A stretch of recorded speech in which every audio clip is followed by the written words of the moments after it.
All right, everybody.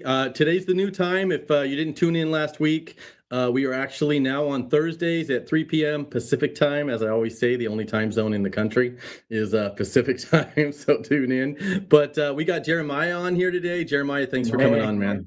yeah, But always a pleasure. But I do want to take a moment. Everybody might notice that Sasha's not on here with us. He is up at a funeral for Barry Mars. So I want to take a moment. Shout out for there's a loss to the industry.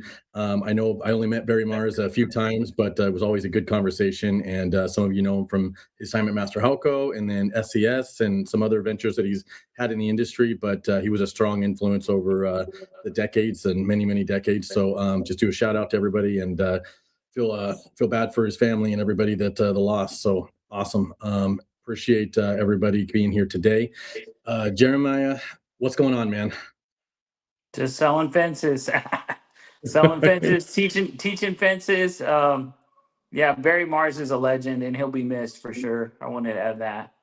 Yeah, Yeah. he was, he was a Las Vegas local too. I mean, for the very first time I met him, he came into my office Oh, I at didn't Las know Altos that he was Fence. from Vegas.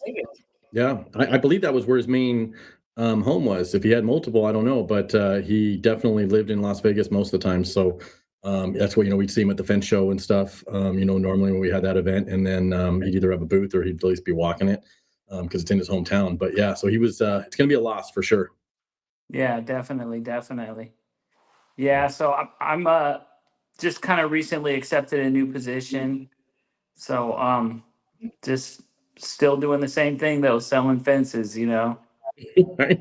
So are we sure this is Jeremiah or is this his twin brother? We don't even Selling know, right? fence. I mean, Yeah. right? You'll never really know. So we Right. might switch in the middle. You'd be surprised. We All of a sudden there's a glitch and then it's not Yeah, really a glitch. exactly. We have switched places before, so yeah. No, definitely. So you've I got some new stuff going on since I saw you Oh last. yeah. Yeah, And definitely. So what's happening with that? Where are you working? I'm at Secure Tech Fence here in San Jose, California. And yeah, I was just looking for more of a like you kill what you eat type of vibe. Yeah. Or what is it? You eat what you You kill, what you not kill kill. what you. I had that flip. Sorry, you eat Well, it's what kind you of, yeah, if kill. it's already dead, it's a little easier. So yeah, I'm with So you. That's my style. yeah, I'm like, I I'm, got that I'm knife and that fork and I'm taking it out. You know what I'm saying? yeah. Sometimes you want the carrot and the stick. Just all stick and no carrot makes me sad. So you said secure, what is it? The name of the company? We're, it's called Secure Tech Fence Systems. Yeah, that sounds like some high tech stuff. What are you doing stuff for NASA or something? I've signed an NDA, so we'll leave that out. But yeah, there's a lot of high end clientele here in the Bay Area. So Yeah, yeah, yeah. we do a That's lot of pretty work cool. for Apple and Google and Netflix. I'm bidding one right now for Pinterest. So yeah, there's all kinds of different projects. Secure. In my previous position, we were doing a lot of campus fencing, but we were doing schools. Yep. And now when they say campus fencing, it's like headquarter campuses of these Yeah. tech companies, and I'm like, Yeah. oh, different kind of campus, but still just as important. So yeah. Yeah. Yeah. And you know a little bit about bidding. What were you doing last year at the fence show? You were doing some training, right?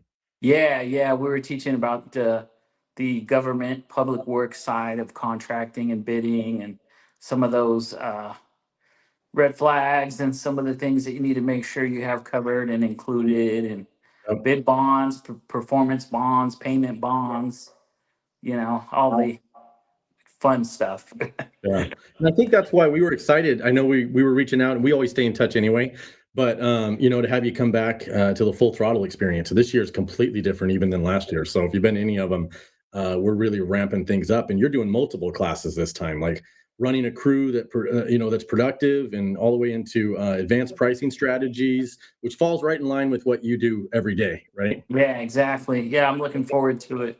It's always a pleasure. And yeah, there's just so much that's going on in the industry. Well, you and me were old enough to remember when you used to go.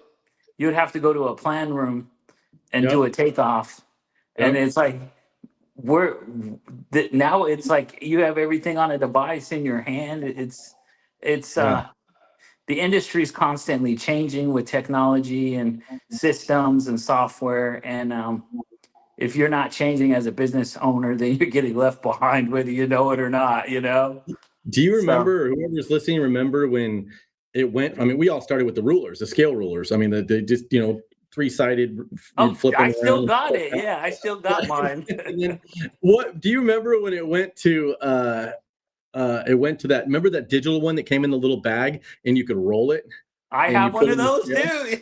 And oh my God, was that not a life changer? I mean, we were literally at people's contractors. We had to go over to the GC's office or like Dodge plan rooms or wherever they had at the Yes. time Yep. and do Yep. it. Yeah, And we that's thought so true. we were so cool showing up with our, it was a bag about that long, right? You probably still Yeah. had, you pull it out, you Yeah. set the scale and you could roll it. Yeah. I still have that. And it really helped with the radius sections, Yeah. because you could use the ruler, but if you got a radius or something like that, you pull out that little thing, boom. Yeah. Yeah. Yeah. No, that the industry's changed a lot. The bidding process has changed a lot. And it can really do a bit in half the time if you have the right Yep. software and the right Yeah. And implementation. now you got stuff like, I know that was that Blue Beam people use. You got some Paulo, Dan over there. He Bluebeam, built, yeah, and then some, Simpalo, yep, ArcSight, yep, ArcSight, ArcSight, yep, Fence Cloud. yeah. Yeah, there's so much technology in our industry that's just changed the game. Yeah, yeah, and a lot of that software you guys are gonna be able to see up the some of this stuff at the Fence Show. So definitely, if you're interested in looking at some software, if you're thinking about getting into commercial bidding, and what I consider commercial bidding isn't necessarily just general contractors and blueprint stuff. We do nothing but commercial and industrial, and we don't do a lot with general contractors per se. It's, we bid some of them, but we don't do as much. It's mainly, we could consider commercial anybody that's just not a residential Yeah, property. absolutely. So, and it Absolutely. doesn't, you can do commercial without necessarily having to go out and stare at blueprints all day. It depends on what your what kind of business you're trying to get. So that's what I think, that's what's cool about these shows and about guys like you coming out there is they get to hear from guys like us that bid certain types of project, guys like you, and then there's people out there that only bid public works jobs. I mean, it's amazing. You can be sitting down at a bar or something and start chit chatting with somebody, and they're bidding this entire kind of fence that you're like going, man, I wish I could learn how to do that. And they're like, man, I wish I could learn how to do residential fence. Right? Yeah, yeah, yeah. And like I shared this pre-show, but I'll share it during the show. Me and my twin brother, we're both working for people that we've met at the Fence shows. Oh, So I I know you mean, were saying that. that's incredible to think about that. Like I'm go to a show, meet a guy, you have dinner, and then 6 months later, a year later, you're working for that guy. So it's just amazing. You never know the opportunities that you're gonna have at these shows and the people that you're gonna meet, the relationships you'll get established. So it's great Yeah. for you guys to have this show. Yeah, and it's So awesome. I mean, that's to see it and hear it and hear about people. I mean, we do our best to try to get people that have either never been to a show as well. So it's not just, I love to meet up with my buddies and hang out, and it's cool to go to the shows and see everybody. I mean, that is one of the benefits and of getting to go. You get to see people you talk to on the phone all year sometimes, and you only see once a year at one of these events or twice a year, and yeah, it's really cool to see people at the show. But you want to make those new contacts too, because if you don't, if you're not out there shaking hands, and I think that's what we focus on a lot too, is making sure that there's an environment that is conducive to you actually meeting people and getting them together and making it tighter and a more of an open feeling where you just feel comfortable enough to chit chat. yeah, oh, absolutely. The team building that can happen and mentorship type of things that can happen is really beneficial at the shows. Yeah. So What did you I besides got your job, I was gonna say, what did you get out of the last show? But now we know, right? yeah, You got a job, right? yeah, pretty much, yeah, pretty much, yeah, You're my next poster we're putting up. It's gonna be a picture of you and your brother, or going, we got a job. yeah, Right? exactly, yeah. No more unemployment for me. We may not make as much money as we used to make when we were on unemployment, but we got a job. Yeah, exactly. We get to pay half in taxes. Yay. Right? And Oh we can get up man. every morning, right? Yeah, I'm from California, so it's ridiculous. Yeah. But you know, it is what it is. I wanted to talk a little bit while I got you on here, because I mean, a lot of companies are busy. I mean, it's fence industry. I believe you decide whether you're busy or not. I honestly believe that. I mean, you can slow your company down or you can pick it up anytime you want, depending on what you put into it. But a lot of companies are busy. But are they actually productive and profitable? What do you think? Yeah, see, that's the thing. Just from what I've seen in the government public works, it's low bid wins no matter what. Yep. And so a lot of times you're bidding so competitively that you're not really uh, figuring the profit in, I guess. Yeah. So sometimes these private warehouse type jobs or something like that, you're going to make way more money than you would fencing a whole school, Yep. and you'll have half the headaches because you got one or Yep. two automated gates. You're not worried about students or leaving holes open, which you want to leave holes open either way, but you don't have Yeah. 150 kids trampling through your construction area. So yeah, the commercial market, a lot of people that are staying busy, especially in Bay Area or in California, they're just underbidding so many jobs that it's like, whoa, you can't afford to give your guys raises, and some certain things are just not happening for your company. So one of the things that my new company that I'm with now, we pride ourselves on providing the customer with the design services, and we're the industry professionals. So we kind of lead them in the right direction once we get what they're looking for. And Yeah.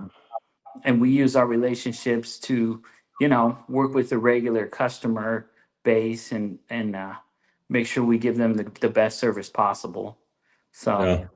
yeah, but Yeah. the low bid model is just such a it's a race to the top because you're raising your revenue, but it's a race to the bottom ultimately, But I because mean, it's like, you think it was always there though, the race to the bottom, or has it gotten?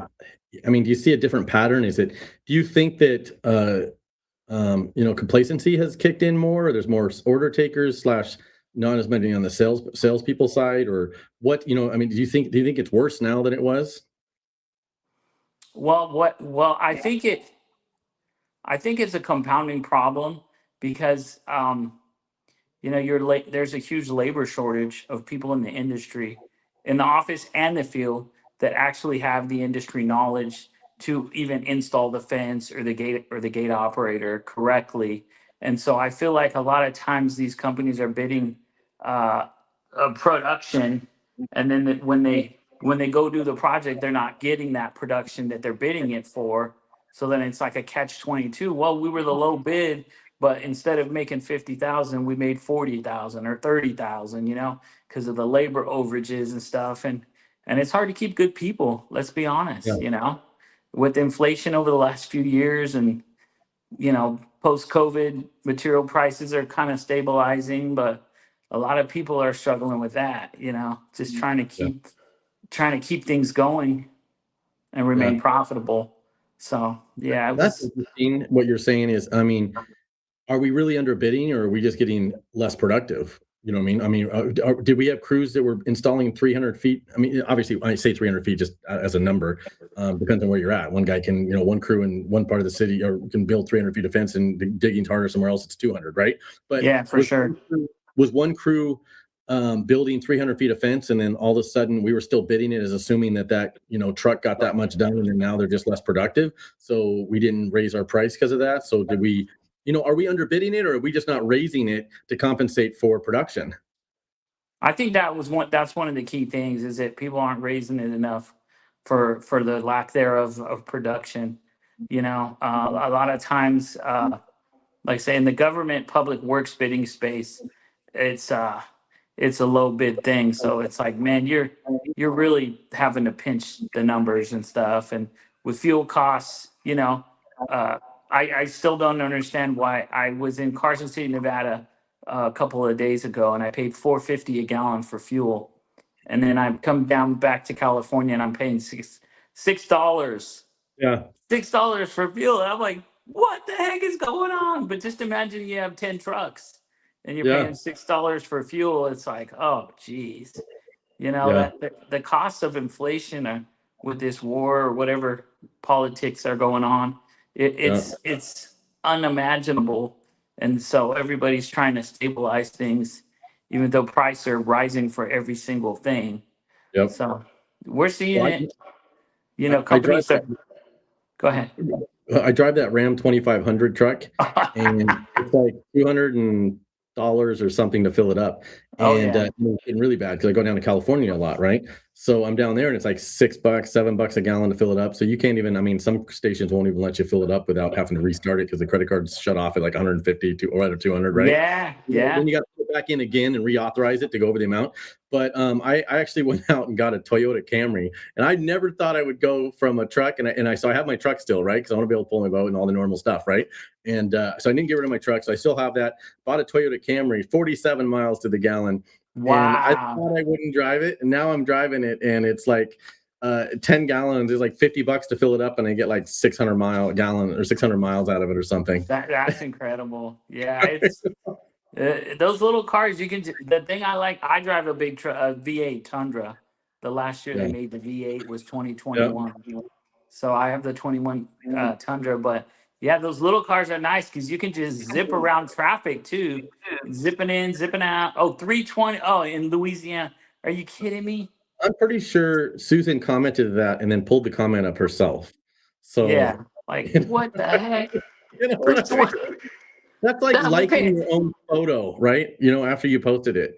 So I'm guilty.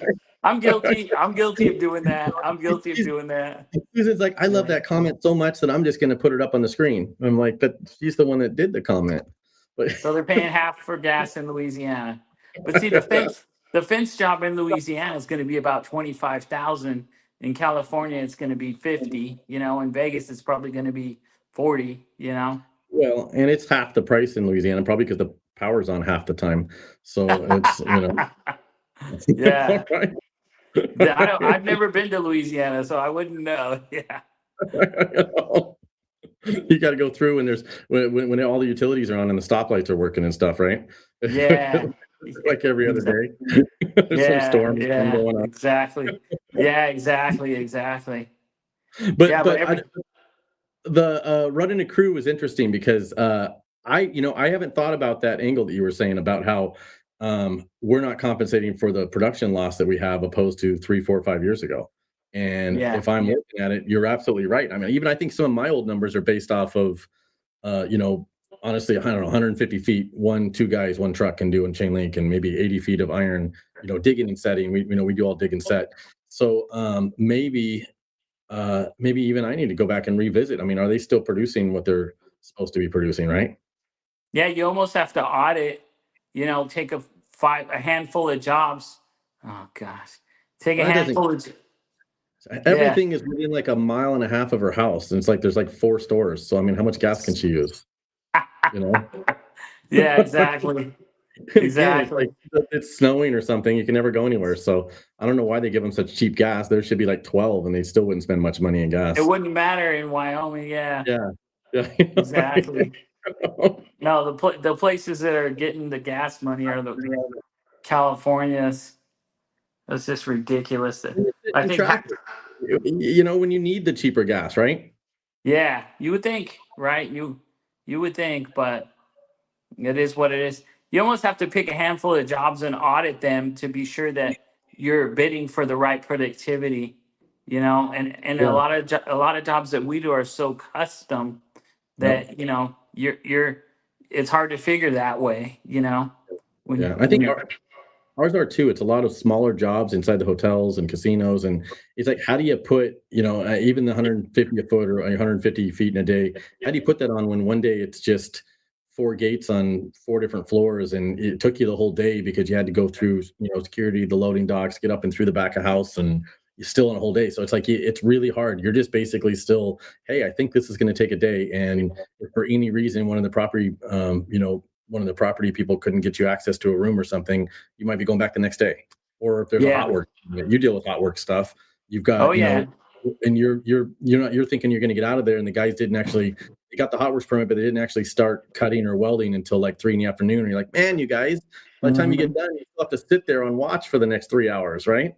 Yeah, we try to avoid that at every cost. Yeah, We just did a fencing up in San Francisco, like on the 50th floor of one of yeah, those skyscrapers, and we fabricate everything here, and we just want to go there, drill a couple holes, anchor things down, and be on our way. Because yeah, yeah, we're dealing with a lot of the same things with docks and elevators and yeah. uh, big city problems, right? Yeah, yeah. We do a lot in the casinos, and every once in a while, somebody will get one, and they were just like super cheap, and then we're bidding like 3 days, and they bid a day and a half or a day, and I'm like, and it's their first time working inside of one of those properties where they don't realize that they're going to get there and they can't park and they can't unload they got to unload onto a cart and try to get and then go figure out where to park their car and get through security, get badged. Maybe they're not badged Yeah. for the Oh yeah. property. There's Oh yeah. there's there's 2 hours of your morning right there, and then they end up Yeah. losing, and then the next one they're back in line with you. Like, Yeah. man. That's a fact, man. We do a lot of private campus work where we got to Yeah, get badge and get through security, and it's hours every day sometimes. Just trying to get onto the site. So yeah. yeah, But once you learn, I mean, once you learn that your way around back of house at one of these facilities, whether it's a school, whether it's a hospital, I mean, they're basically it's all the same. If it's a hospital, if it's a, if it's one of the casinos, one of those places with a big back of house, once you get in and you've got badged, and it's worth it because now you know the property, and they don't want to deal with someone new. They don't want to have to go out and try to help some new contractor figure out where to park. And they really don't want you They just want to call somebody and they want to get it done, and they want to know that your guys are already badged. They don't want to go meet your crews in the badging department, then go down to the parking garage and tell you where to park. yeah, I mean, yeah, it's a lot of yeah. work. So once Well, you're 100% right. Sometimes jump through yep, all the hoops is worth it because then you're their guy and you got a yep, return customer, and they know that you know how to get in. They know that you know where to park. They know that you have their system down. yeah. So Some yeah, that department head boss called them and said, "You better get this done by the end of the week." They're like, "Man, I can't risk hiring a new guy. I want to yeah, get in trouble." exactly. It's like, you know, oh, I got a price that's $1,000 cheaper, but you know what? Just go do it. So I got to get it done. I don't want to get in trouble. yeah, Hey, yeah, but exactly. let's talk about your running that you're going to be doing this, talking about running a crew that produces, which is, I think, a huge thing. I mean, we watch a lot of videos. We have everybody on all these podcasts and all these videos saying, this is how you build fence quick. This is what you do and all that. But just building quick doesn't mean you have a productive crew, right? So, Absolutely. what's the biggest reasons crews underperform that you can think of? I know I'm going to catch you on the spot here. I didn't preload these questions for you, but what do you think the biggest reason crews underperform? I think a lot of the problems that we've ran into is from coordination. If they don't have the right materials, if they don't have the right approved shop drawings, and so, or if the customer doesn't have the proper alignment staked or anything like that, those are a lot of the things that have really tied us up in the past of just not having the proper communication channels, knowing who's the on-site contact, what are the on-site requirements. Things like that can just eat away the time when they should be building fence, but they're checking in with so and so because they called someone else. They didn't have the right contact information. A lot of coordination, making sure that they have the approved shop drawings, the correct materials, all that stuff ahead of time is a big time waster. Yep. As far as that goes. Because and you'd be surprised because I've seen it a million times.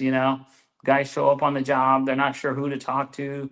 The fence might have stuff in the way, or maybe it's just not staked out properly, or there's all kinds of things like that that'll tie you up. So Yeah. without giving away too much, but having that proper coordination. Nowadays we all have iPads, we all have iPhones. There's no reason why you shouldn't be able to have access to the correct information when you're going out to build a fence. So that's one of the big red flags that I've seen that's really affected the productivity of the companies. Yeah. So And I think with us with the crews, the second we stray away from procedures, man, the second, I mean, and everybody sometimes thinks those procedures that you as a business owner come up with over the decades you're doing it, it seems silly, right? It seems silly to have a checklist that says, hey, when they're pulling out of the yard, they stop and you look at the gate and you make sure a sign's on the gate. And that's because, you've had too many jobs where the crews forgot to put a sign at all on the project, right? So this Yeah. guarantees, and for us, that guarantees there's at least one sign on the job. Yeah. If, hundred if percent. they don't take a sign, at least 100%. a sign on the gate, and that gate, that sign is there. You're hoping they put one in the corner, and you're, strategically where you try to, guide them on and do it. And then even then, we have a question that we check the gates. Did you measure the gate itself? And the work order would typically say what the posts were set at, right? And the day before or whatever it is, they say 39 and a half inches, whatever the opening is. And did you measure the gate, or did you just grab the one that was labeled for that customer and without measuring it? And then did you grab the hardware, right? And did you Yeah, check? exactly. You've got a pin hinge. This pin hinge may have only cost us $2 for this side, $3 for this side, and for the gate and the male and the female side. And then and then we even have them. Did you check to make sure one part's not for 5/8 and one part of the pin isn't for half inch, right? And then it's not going to work when you get out there. So these silly little things that if we don't run through in the morning as they're leaving, you now have a non-productive crew because they need to be somewhere the next day. At the end of and they don't never notice this stuff that the fork latch is wrong or something like this Yep. until the end of the day. And now you've got a crew going back out for $3 worth of parts the next day, and what would have taken them 10 minutes is now 3 hours, right? And it's 100%. Yeah. yeah, the difference between making money or losing money. So I love that. Yeah, you kind of have a lot of similar mentality when it comes to that. So I'll tell you what I had down for this. I was just curious what you were going to say, which is similar to what you had. Lack of systems, right? Okay. No Yeah. accountability. If we don't no accountability, if we don't tell these crews this job has to be done today, Hmm. and then when they come back and say, "Oh man, I still got something," if you don't question it and say, "Look, man, what's the real reason you didn't finish that today?" Right? What's the Hmm. real? I mean, and go to find out it's because they didn't. They only brought one rock bar when they needed three, right? When they're digging, or Yeah. they didn't have the half-inch bit for the hammer drill, so they got to go back and bolt that post down tomorrow, and they're just leaving the fact out that those little facts out. And I think no accountability, poor prep before the crew leaves the shop, which goes back to what I said, prepping Yeah. it, and communication breakdowns, which kind of what you were saying. There's no Yeah. reason to get to the job site and not know what you're doing, especially with technology now. Yeah. Yeah. Well, I like somebody commented that if you're getting phone calls from the field, which we've all gotten, that you have broken systems, and that's a fact, man. Because but it happens. It still happens. Sometimes.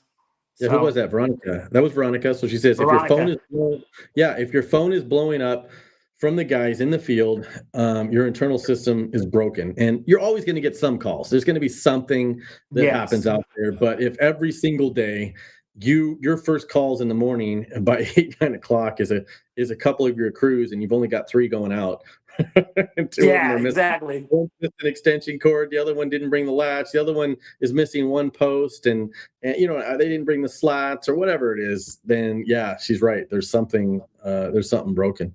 You know? Well, and I like what you said about accountability because I've seen it firsthand the no accountability thing at work in some of my previous employers. And it was like, there's no accountability. And it didn't matter. Oh, we'll send it back tomorrow. Oh, we'll send it back tomorrow. Oh, we'll send it back tomorrow. Well, wait, how come we didn't make as much profit this year? It's like, Yeah, well, you got that attitude of I'll send it back tomorrow. You're basically writing a blank check to give good service when you really just don't have the right systems and the right accountability in place. So yeah. that's a big thing is having the accountability uh, in the field and in the office. And that starts when you hire them, because if you were to look at our handbook and stuff that everybody signs, when they're hired on, everything from the driving policies to the alcohol, cigarettes. I Hmm. mean, all those policies that got added in, even being on your phone in front of the customers, things like this, right? We actually put in there that you're going to be available 6 a.m. to 6 p.m. if we need you. We put Hmm. it in writing. We're not obviously going to work everybody 12 hours a day, and sometimes you start a little early, but sometimes it's 7. But 6 a.m. to 6 p.m. because if you got an hour left to do a job, and then we try. I mean, the policy is to check in with them by noon, and then again at 2. Otherwise, they want to be back by 3, 2:33, and you ask them where they're at, and you need to be able to make a call. Hey, I'm going to need you to stay the extra hour or two to finish this job, and they're supposed to be available. And quickly, what'll happen is they'll be like, "Man, I can't. I got a haircut appointment at 4. Oh, I gotta Yeah. do this. I gotta pick my kids up. I gotta do this. I gotta do that." And I'm like, "Man." that's not what we agreed to. You agreed to be available. Now, if you double booked yourself with a haircut, right? Then Yeah, I don't know what to tell you. Okay, but your first booking and your first commitment was to me till 6 if I need you, and occasionally on the weekends. Now I haven't asked you to do this in 3 months, right? yeah, That yeah, yeah, I'm not going to be yeah, the bad guy here, right? yeah, yeah, So accountability comes in, and then you better have a system in place to say, look, I'm sorry that you made this appointment. You were planning on going somewhere at 3 o'clock in the afternoon, but you agreed to work for me till 6 if I need you, and I need you, and I haven't asked you in 3 months. So if you don't do this, there's going to be a write up in your file. yeah, yeah, And you can, if you want to continue to make appointments at 4 or 5 o'clock in the afternoon, that's fine. But just know that those appointments might get canceled. That's the commitment you made to us. yeah, So exactly. Yeah, yeah. exactly. Yeah, so accountability. This is where Sasha, we had a question for Sasha, so I'm going to put this is going to be Sasha since I'm assuming because from Australia and it's Crocodile Dundee. So Oh, perfect, Sasha would perfect. say, right? So I brought Sasha with us anyway. But so Sasha would be like, "Hey, what separates a solid crew from a crew that struggles?"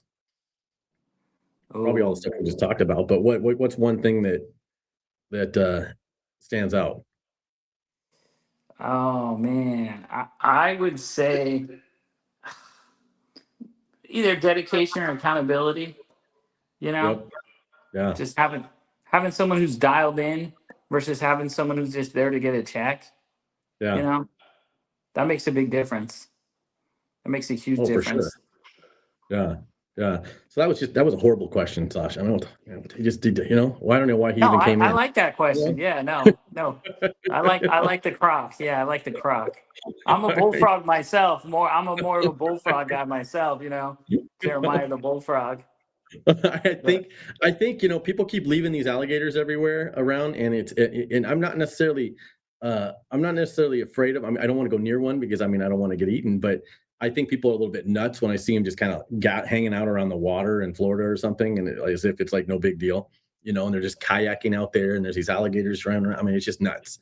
But I just think that's a little crazy. But I'm not necessarily. But people keep bringing these alligators and stuff everywhere I go, and like putting them on the desk and putting them everywhere. So I gotta break that. I guess I'm gonna have to go do some crocodile wrestling or something just to prove oh everybody I'm not no, afraid. oh no, I'm you gonna, can, yeah, you can do it. I'll pass on we, that one for sure, for we had one sure. at demo days, swimming around in the pond, at the demo days one in Florida. So I guess he was a baby one, but big enough. I don't want nothing to do with it. Yeah, no, that's crazy. Though sharks and alligators, they freak me out a little bit. I'll stay Yeah. out of the ocean. That's fine with me. I like sharks more than alligators. I don't know what it is, man. I think a Yeah. shark just chews you up real quick. An alligator just tortures you and buries you under a rock or something. It sounds worse. Oh, no, no to both. No to both, for sure. For Hey, but sure. you've got not just that. I know we kind of went through that, running a crew and stuff. You've got advanced pricing strategies coming up, Yes. and people they just focus a lot on getting the job, kind of what we were talking about, and they forget to make money on the job. And I'm glad we talked about underpricing. So I think underpricing is not just throwing a cheap price at it. You may not have lowballed it. You just didn't know what your actual production numbers are of your crews. 100%. So, Yep. you know, 100%. and and it sounds like you're going to be going into some of that and Yep. talking about racing to the bottom, pricing based off of fear. Tell me about that. Yeah, for me, I feel like a lot of companies are more concerned to keep the guys busy. Oh, I got to keep my guys busy. Oh, I got to keep my guys busy. But if you're sending out a truck and it's not bringing in back the right return, it's like Yep. that's kind of you're pricing it out of fear because you got to keep this guy busy, Yep. and you got to keep your backlog going, and it's always about the backlog and keep my Yeah. I got to keep all my guys busy. But it's like, well, if you're sending out that crew and you're not making the right amount of profit, then the whole company's gonna suffer. You know, Yep. so that's kind of the bottom line there. Yeah. Yeah. And I think I get stuck in that. We all do. We're always there's all kinds of different fear. There's the fear, how are you going to keep your guys busy? And there's the fear that if I get rid of these guys and I got these jobs that we've always got 10 customers that have promised us this job, these big jobs, these $100,000 Oh jobs, these yeah. $80,000 jobs, these $250,000 job, maybe it's a $2 million job. We've all got these jobs that everybody says we got that we think are coming in the next 2 weeks to a month or right. I mean, whatever it is. For So you're sure. afraid, and being that it is tough to find people, you're afraid out of fear of letting these people you do have go, even though you don't have any work from them, because you're like, what am I going to do when I sell these jobs? I'm not going to have anybody to do the installation if you start ramping it down. And do you think that fear is out there? You think it's justified? Oh, I mean, for sure. I mean, for sure, that's a part of what's going on. But you just never know what the future holds, you know. And you can't until you have the materials, all the approved submittals, the contract in place. You can't really bet on it. I guess you'd say, you know. You got to Yeah. make sure you have all your ducks in a row before you're promising people that you're going to keep them busy for 3 weeks or whatever on certain jobs. Yeah, and in the yard, what's funny is they want their hours. I remember we've had guys before that was like working, they're always calling off, and I'm looking at the checks and I'm like, man, it's been 6 months and this guy's never got more than 32 hours, and it's always some reason leaving early or he's always back the first one back, and so it's an hour and a half off this day, 2 hours off this day, or maybe missing a day. Only it probably hasn't had 1 week where he's worked 40 hours. So I'm like, hey man, how about we just give you Fridays off? Pick a day. That way you're never feeling like you're in trouble. You're not having to call off. We'll just give you we'll schedule you 32. Oh, I can't do that, man. I got to have 40 hours. I'm like, but you haven't worked 40 hours in 6 months. So can we just Yeah. schedule you for 32? Well, I can't do that. I'll have to find another job. I go, you're going to have to find another job if I continue to give you the hours you're doing now. Yeah. Go make sense out of that. So you just want me to guarantee you 40 hours in case you need it ever. Right. Yeah. Right. Right. Well, he doesn't want Well, to have to explain to his wife why he's working part time, you know? if I could just get a raise, then I wouldn't, that's really what I need. I'm not making enough money. No, you're just not working the full 40 hours plus the Yeah, 5 hours yeah, extra yeah. overtime I True. would give you. Yeah, Right? that's true. That's a common thing for sure. Yeah, For yeah. Funny sure. story. A few months back, I come in and there's this guy in the yard, and he's just like cutting up scrap, stuff that's getting ready to go into the recycle bin. I don't know if you've had recycle bins before, but Oh, we yeah. uh, we, we cut up all of our metal and stuff. It goes in the recycle bin, and you basically it's one of those magic dumpsters where you throw like $5,000 worth of scrap in there, and they give you like $30. When you Yeah. recycle it. you Yeah. know Yeah. We've had those. so he's back there just cutting and cutting up, and I'm in the front and I'm talking to everybody. I'm like, who is that guy? And go to find out we hired him. We were really busy in the weld shop, another guy in the weld shop. And I'm like, so what's he doing? He's just back there cutting up scrap metal. And we end up, we're real good at, and I don't know if this is a lot of companies do this. We're good at it. We ramp up, right? We're really good at ramping up when we're busy, but we're really bad at ramping down. And Yes. when Yes. the work is a little slower. So it's you think that's something that a lot of companies do? Yes, I think it is. A lot of times people want to keep someone on the payroll from the busy season, and Yep. maybe necessarily your overhead's not supporting that person anymore, but they keep them around anyways because for whatever reason, you know. And you're never going to have too many yard guys because the yard guy's never going to say, "Hey, I need Nope. more to do. I can't, I can't do without these three other guys." You know what I mean, or whatever, Yeah. two other guys or whatever. So Yeah. yeah, you're never going to have somebody say, "I don't need him," but that's kind of how it is sometimes. Yeah. And then of course that guy's not there no more. But I Yes, I got that. I'm like, what's he? I'm like, well, I think it's time to let him go. If you hired him Really? to build some gates when you had 30 gates to build, and then those 30 gates are gone, I'm sorry, you guys. You're really good at hiring. Like, well, you want us to do it? I'm like, yeah, you hired him. I go, you Yeah. guys get rid of him. Yeah, you're like, hey, either our business stays open or this guy stays on the staff. You I'm not decide. even sure what his name is. You guys, I'm like, you guys got to go get rid of him. Right? But right now he's just behind the building cutting up scrap metal at $35 an hour. I think it's Yeah, time. exactly, exactly. Yeah, So no, that's a common thing. Ramping up and then not ramping down. That's a yeah. very common thing. What do you So, think, going into the pricing, what do you think because I know you bid a lot of specialty stuff and, a lot of larger projects, and you've seen some crazy ones and you've seen some pretty consistent ones. What do you think though, but it's probably still the same. What do you think some hidden costs, that contractors are often forget inside these bids?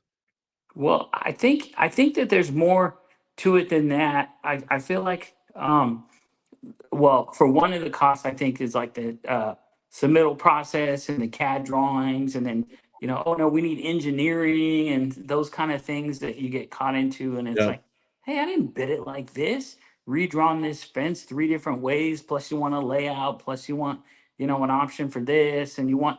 So now I'm doing six drawings.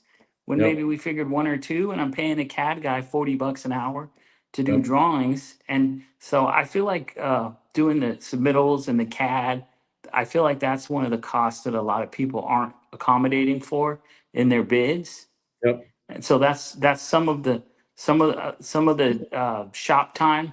You know, when you're Yep. loading, unloading materials, you got to run over here. You know, an hour away, go pick some panels up from some perforated metal screen for the gates or something. Then you got to bring it back, or it needs to go to the powder coaters, or you know, it's like Yep. all these little nickel and dime, nickel and dime, nickel and dime. Next thing you know, you're spending thousands of dollars that isn't getting captured in your proposal. So Yep. that can definitely hit the bottom line hard. The bigger the operation, the more money it's going to cost you. So Yeah. Yeah. And that's if one of those things. for us, it's stuff you learn over the years is we have a lot of we don't have a ton. I mean, you could fit most of my conditions on the homepage of the bid, basically. And it's the major stuff, that we end up, you've got to have permits, engineering, things like this got to be out there. It's got to be outlined who's doing it. Even, I think what a lot of people get caught on is they're like, hey, per bids and plans. I mean, you'd have to be out of your mind to just throw a number and say per bids and plans. And I think it's a lazy Hmm. way to bid something, and you're almost going to get caught every time because you're basically agreed to all the revisions. You've agreed to everything. So if you're going to bid something per bids and plan, you're bidding to a specific. I won't even bid to on a project like this Safeway complex or whatever it is. Even if it just says a dumpster gate, I'll bid per page, F1, you know what I mean? Section 3. That's what I Yes, bid. Not yes. never just per bids and plans for this project because fencing as well as I do.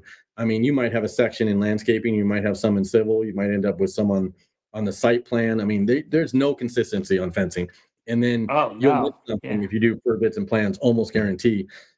So little things like like that kind of gets us. And then if you don't get the engineering thing down, I mean, we have in there, hey, price may change based off engineering. So you bid it a certain way, and I don't care if you've been building it that way your entire life, and it's the way your father built it, your grandfather built it, and you've never had a fence fall over. If you figured the engineering in and you bid it a certain way, and you don't have something in there saying that you might have to revise your price based off the engineering, and this engineer comes back and says, I want a 2 foot deep or 2 foot wide hole, 5 foot deep with steel cages now around Oh it, yeah. With yep, and yep.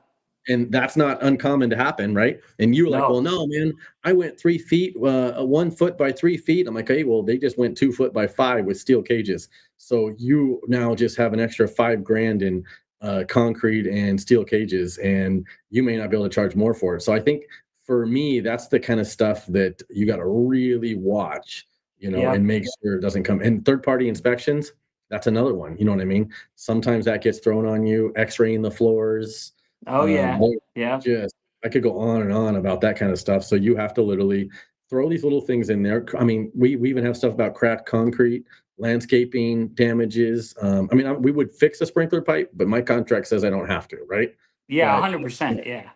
a curb that got broken. I mean, if you don't have these little things in there, you got to go out there with a camera and video and take a video of all the sidewalks, all the curbs, every piece of concrete, landscaping, and document every crack in the concrete, every crack in a curb, because guarantee you they're going to come back and say you did it, you had something to do with it, and you need to fix it.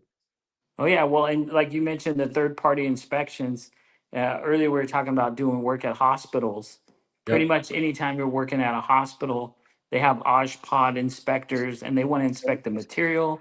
They want to Yep. inspect it being welded. They want to inspect it being coated. It's like you got you got a whole lot of office time and coordination time just Yep. before you even get on the site. And Yeah. a lot of times that time's not figured in the bid, Yep. unless you did it correctly. So. Yeah, Dude, there's a lot of things. I had one time that wanted to sit there and watch us blow out the dust out of the holes we drilled. And you're paying this guy. Well, was it going along a wall or something? I don't remember. It was on a wall or a sidewalk on top of a wall, and you had to drill the holes, and then he had to watch us blow to make sure we blew out the dust, out of the hole before we put the anchor in. And then he's looking at Yeah. the marks on the top of the anchor, and he wanted to make sure we weren't cutting the anchors off. You know, right? And he's charging you by the hour to stand out there while you're doing it. You know? Yeah. Well, luckily he's not charging you, but he's charging the city or the county or whoever it was. Yeah, I mean, sometimes you're on the hook for third party if you're handling all the permits, inspections, and Yeah. everything. So yeah, again, those are just stuff that we kind of watch out for. Um, but I what's that? We're getting the ring cam footage live. That's in that's in her backyard. That's kind of creepy. What is that? I don't know. What is that? Is that a bird or that's an alligator? She needs to move. I don't know what she's doing there, man. I have no freaking idea. And she's got her kid out swimming in the pool, probably like 10 feet from that thing. You know what I mean? He's probably out there right Oh, now, you know? yeah, I'll pass on that. Yeah. Oh my That's gosh. in Yeah. Louisiana? Yep. Ooh. Ooh.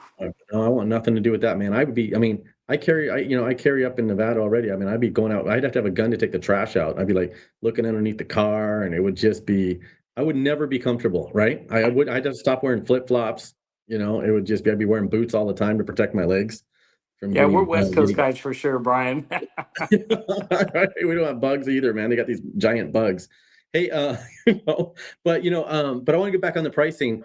I think this is where I think a lot of people struggle too is how do they confidently charge more or even get deposits and things like this, Yeah, well, you know? what one of the things that we try to leverage off of our relationships so that the customer knows us, they've hired us before. Because I mean, if you've never done work for a contractor, you don't understand if they're going to schedule you appropriately or if they're going to have realistic expectations. But once you've done a few jobs with a contractor, you can leverage that relationship.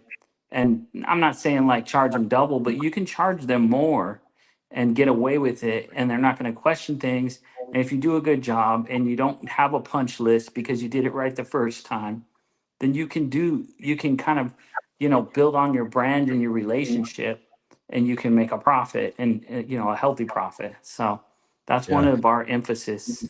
Yeah, and I agree because the way it works is they need to get the job done, and there could be three other contractors behind you, and there's a schedule they're trying to meet. They could have like even though you don't, maybe they have liquidated damages. Maybe they got to get the job done by a certain time, and they didn't pass that on to you because hopefully, if it was me, I would have redlined the liquidated damages anyway. For sure. So they want people they can trust because sometimes you might be holding up, the entire the next phase of the project. So you can definitely, I want to say charge more. It's just you're charging for the confidence they have in you. So if you can Exactly. go, Yeah, 100%. you know, and that comes down to right, and that's why I know we'll be getting into a lot of this in Las Vegas at the Fence Show for the Full Throttle. Is a lot of that's going to get into that. You're going to be teaching them, and a lot of people are going to be teaching them how to bid commercial and all those classes we got going on. It's going to teach them how to do that. I mean, confidence comes right from the bid, and again, it goes back to what I said. If you're just bidding a price with per pans and specs, you haven't instilled any confidence in them. Then it gets into a bidding war. Then it comes down to who's the cheapest. But you can Yeah. sometimes not have to be the cheapest if you show them you're ready to do the work. What if your quote is ready for permit? Yep. Showing 100%. drawings, showing Yeah. what you're building. That's how you're going to get that extra money. Not always, but I'll do the extra work to hopefully separate myself from them. And I know if anybody likes what they're hearing here, like and follow us too because we could use those. I know I never say that, and every time I watch some other video on YouTube, they're like, "Hey, take a moment if you Oh like what yeah, you hear like and the like and video. follow Yeah. this and like me." I don't know why we don't ever say that, but we're saying it now. You guys like and follow this thing because it helps us. Yeah. I know if you like any of this stuff, obviously you're going to be able to hear more from Jeremiah. And there's already at least 20, 30 instructors working with Veronica, and there's going to be probably 40 to Yep. 50 when we're done. And this is going to be the biggest lineup of people with experience like yourself coming into one place where else can you get a full throttle pass for what is it, $150, $149 or something, Oh, it's a and steal. get Yeah. all that education. I mean, hell, it's worth it just for the beer, right? And it comes with some beer and Oh some snacks. yeah. But where else can you get that? Get this kind of experience. If you like it, get to Las Vegas, go to fenceshow.com, register, sign up, select that Full Throttle, and just start popping in these classes, and there's some big classes going on for the 2 days prior to the expo and then during the expo. But I want to say thank you for coming on, but I'm not going to let you off without our rapid fire round. These Okay. is always the funnest part for me. So just the first thing that comes to your mind, don't don't worry about the answers. We're going to go back through and we're just going to take all your bad ones and chop them up and make that a short anyway. So yeah. So okay, we're throwing these at you. Rapid fire round. First thing comes to your mind. I haven't even read these yet. Susan normally throws these at me at the last minute because she doesn't want me preparing you or anybody for these things. So biggest productivity killer on a job site. Oh, I would just say things not being ready. Okay. One thing every the foreman should track. Um, These are horrible, Susan. Why would you do this to somebody on a rapid fire question? that's hard for me to be rapid about. Yeah. Why can't it be something like, what do you normally eat, when you're eating lunch on a job site, right? Yeah. One thing every foreman should track. I Yeah. would, uh, that's a tough one. You might have to chop this. Pretty fast. Well, I mean, I think they should be tracking their helpers, Yeah. right? Well, you got to track your guys and their productivity. Yeah, but what would you be tracking? I guess what I believe the foreman himself, they all want to increase. They want to get increased at the company, get a better job, make more money. When they go into reviews, I think they should be tracking their productivity, and they should be like, they should be tracking what they're completing, and they should know what they're able to complete. So when you give them a job that's 450 feet and you say you got to finish this in 2 days, they should know whether it's something they can do or not. Not just 100%. Yeah. not just have the superintendent say you need to finish in 2 days. Just say, well, actually, I normally get this is going to take me 3 days. That way, they're not feeling under the pressure, and then have Yeah, a for conversation sure. about it. So they For should know what sure. they can do. Um, Most underpriced item in fencing, Gates. for sure, Always 100%, gates. 100%. Always the gates. Because anytime you get called back, it's going to be because of one of the gates. Yeah. Gates are underpriced. The only people who don't underprice gates are Ty Metal and Ameristar, and they're not installing them. So that's gates, gates, gates, and gates. So, biggest investment for improving your crews. What do you think that would be? I would have to say 100% technology. Yeah. If you're sending your guys to the field with paper, then you're in the 90s. They should Yeah. have an iPad. They should have a laptop, whatever technology that you have, they should have. That's And they should interesting. have the right information, concrete mix design or bag mix or whatever. They should know what you're using. They should have some kind of technology so that they Yep. can properly execute. Susan says no clipboards. I don't know, man. I No, still send them. no, no more plan rooms and no more clipworks. We're Man, I past still all send them that. out with paperwork. I still send them. We have an older sales guy too, man. He still handwrites all of his work orders. So I do everything on my computer, but I know. So I think as things shift, you're going to see more of a digital shift, right? It's going to go For completely sure, for paperless. sure. Yeah, yeah. So I agree. One leadership trait every crew leader needs. I would say, I would say integrity. You're not letting your guys off early and paying and reporting that they got a full day. You're not trying Nice. to steal a material for a side job. Like you said earlier, if I tell you get this done in 2 days and you think it's going to take three, well, tell me now. You know what I mean? I would say integrity, but that's just in general. If you're going to be a leader, you should have Yeah, integrity. yeah.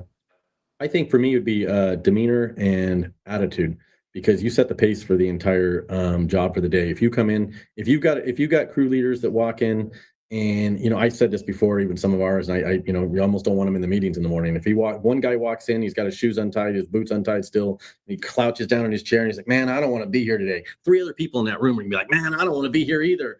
I just want to go home." But True, if you walk in there, you're like, "All right, you guys, let's go. Let's get," you know what I mean? You're going to get one other guy in that room going, "Yeah, let's do it." It's infectious, right? for So sure.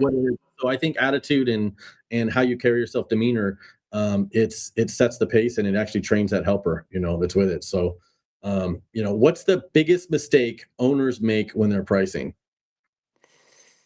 The biggest mistake owners make when they're pricing. I honestly feel like just like not putting enough markup or profit. You know, Nice. That's it, man. That was that's easy. it. Okay, cool, cool. Well, thanks for having me. I'll see everybody in October. I appreciate it. So, tell everybody again what you're going to be teaching. We're doing the crew productivity, right? Yep. And the estimating. What was it? You got the outline in front of you. You got three. You got three. I know you got another one coming up, but we're not going to announce the other one yet. But you got advanced pricing strategies and running a Advanced crew. pricing strategies. Yep, Yes. and running a crew that produces. But last year, I mean, you killed it on what you were working on with the bidding and commercial stuff. So I'm Oh, good. I'm excited to glad to see. hear that. I'm excited to hear and see what you're doing with this stuff, man. I appreciate it. I know you're in California, so it's not like it's like 7, 8 o'clock at night. You still got time to hit happy hour. So Yeah. appreciate it. We'll see you in October, man. All right. Cool, man. Sounds good. Everybody for tuning in. We will see you next week. Again, the new hours, it's not Wednesdays anymore. Next week is Thursdays at 3 p.m. Pacific time. We look forward to seeing you guys. Thanks again for tuning in. Awesome. Thank you. Thanks, man.